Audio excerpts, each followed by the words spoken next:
I got to tell people how this happened.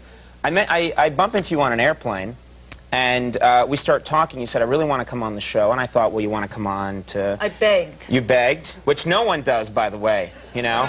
It's usually the other way around. It's me, you know, cornering Nipsey Russell, please! And you said, I want to come on the show, and I thought, she wants to come and sing, she wants to come and read her poetry. I said, no, I just want to come out and be a guest.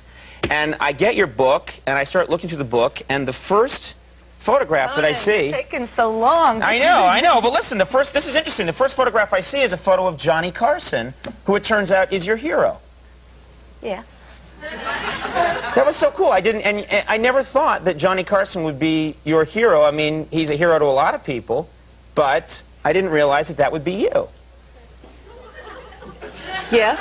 You give me a hard time about taking too long. No. I shut up. Sorry, and you leave. Sorry. No, I really apologize. No.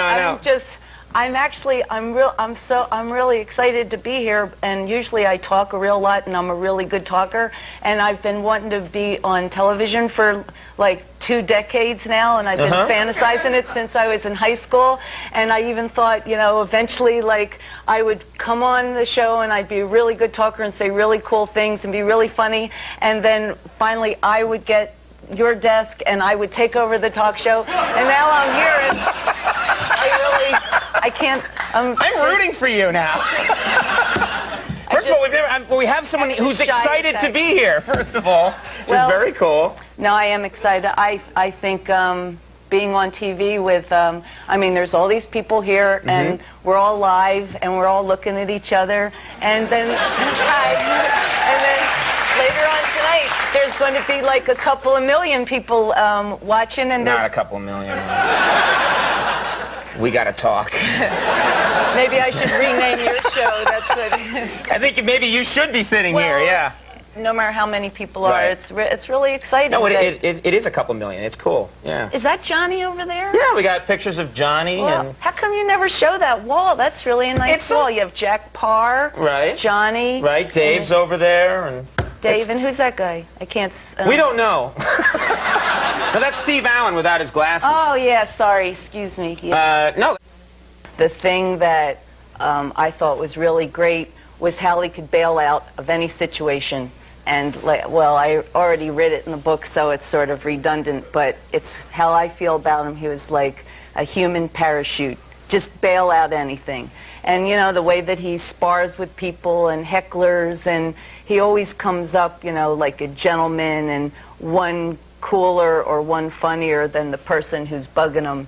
And I took a lot of that attitude with me when I had to perform for the many thousands of people who wanted me off the stage that I was on. So.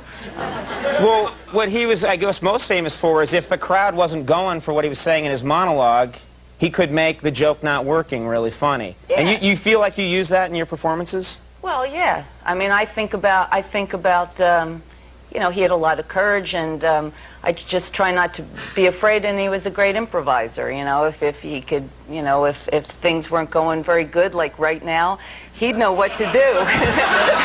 I think this is going really well. You don't think this is going well? I mean, we love having you here. I'm just...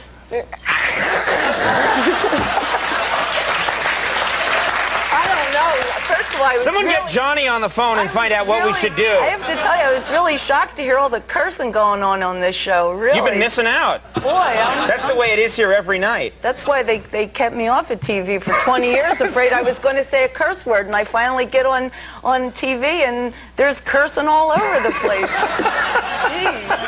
It is pretty ironic that the night you're here, it pretty much is kind of disgusting, yeah.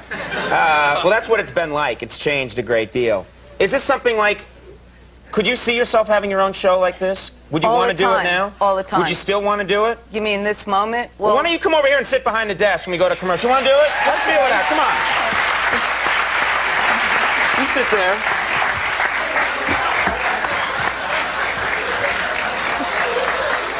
Okay, rule number 1, Patty, you're not allowed to do that. That's... I've watched this show. It's my desk now, baby. Yeah. I can do what I want. Well, you know what? My personality changes totally when I get behind the desk. Mine too. Yeah, see, now you feel as lame as I did a few minutes ago. I pretty much feel that way a lot. It's not... Do you, we got to go to commercial right now, so why don't you do it? Why don't you thank me for being here? Conan, I want to thank you for coming. You begged me on the plane to come, and I told you to go in the bathroom, but you... So anyway, we'll be back. We'll be back.